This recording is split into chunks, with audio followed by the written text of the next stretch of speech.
किताबों को पढ़कर बताइए कहां पर यह बताया गया है कि जो मुसलमान है वो अल्पसंख्यक है। भाई अल्पसंख्यक तो कोई धर्म जाति है ही नहीं, ये आपके दिमाग में बैठा दिया गया। आप अपने आप को मुसलमान कम और अल्पसंख्यक ज्यादा बताते हैं। किसी हिंदू को आपने ये नहीं सुना होगा कहते हुए कि हम हिंदू हैं और बहुसंख्यक हैं। अल्पसंख्यक कोई जाति है, धर्म नहीं है मेरे भाई, अल्पसंख्यक मानसिकता है। आप मुसलमान हैं और आपको कहीं पर अल्पसंख्यक कहने का कोई मतलब नहीं है। 20 करोड़ की कौम अल्पसंख्यक नहीं है। अल्पसंख्यक वो मानसिकता है जो बताती है, जाकर डिक्शनरी में देखिएगा, अल्पसंख्यक वो कौम है जो ये स्वीकार कर ले कि हमारे विकास के लिए, हमारी सुरक्षा के लिए हमें किसी न किसी के साथ ही चलना है।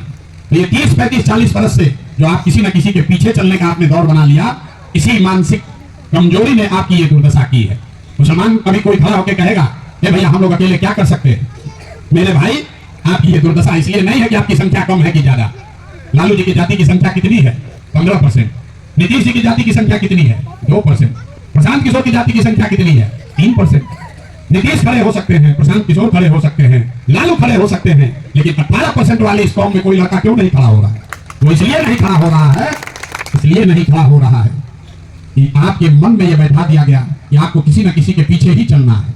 और आपने उस बात को स्वीकार कर लिया कि भैया हम कांग्रेस के पीछे चले, ये लालू के पीछे चले, और नया नया प्रशांत किशोर आए हैं तब इनके पीछे चले। हम पहले आपको कह रहे हैं, ना हम गारंटी देते हैं ना लेते हैं, ना हम आपके रहनुमा हैं ना होने का दावा करते हैं। हमारे पीछे भी आंख बंद करके चलिएगा तो बुरी तरह से ठगे जाइएगा। आप पीछे चलोगे तो ठगे ही जाओगे।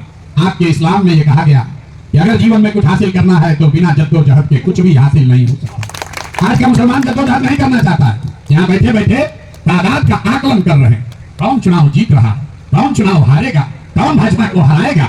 अपने बच्चों की चिंता नहीं, अपने बच्चों के पढ़ाई की चिंता नहीं, अपने रोजगार की चिंता नहीं, खाली तादाद की गणना कर रहे हैं। तो अगर आप जद्दोजहद नहीं करोगे तो आपको सफलता कैसे मिलेगी? नहीं मिल सकती है। लालू अगर वहां बैठे हैं तो उन्होंने उसके लिए जद्दोजहद किया है। नीतीश वहां पहुंचे हैं तो नीतीश जद्दोजहद नीतीश ने किया है। प्रशांत किशोर आज खड़े हैं तो 3 बरस से गांव गांव पैदल चल रहे हैं। आपको भी अगर जगह चाहिए तो आपको भी किसी न किसी फॉर्म में जद्दोजहद करना पड़ेगा।